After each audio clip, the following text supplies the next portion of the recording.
தமிழக முதலமைச்சர் தளபதி அவர்கள் அதெல்லாம் நீ நாம செஞ்சுக்கிட்டு இருக்கிறோம். இவ்வளவு மாணவ செல்வங்கள் உட்காந்துருக்கீங்க. இந்த சைக்கிள் வேற இன்னைக்கு கொடுக்க போறோம்.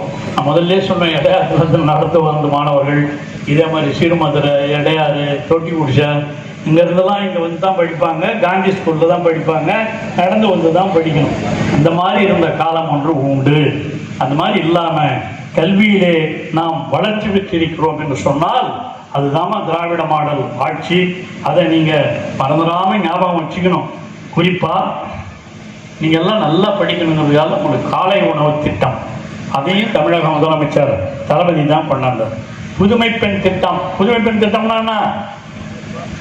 எல்லாம் உங்களுக்கு தெரியாது இல்ல, டிவி பாக்குறீங்களா தானோ? புதுமை பெண் திட்டம் என்ன? புதுமை பெண் திட்டம், நீங்க எல்லாம் கவர்மெண்ட் ஸ்கூல்ல படிக்கிறீங்க. இதை படிச்சுட்டு +2 பாஸ் பண்ணிட்டு காலேஜ் போய் சேர்த்தீங்கன்னா, இங்கே இருக்கிற திருவண்ணூர் காலேஜா இருந்தாலும் சரி, விழுப்புரம் காலேஜுக்கு போனாலும்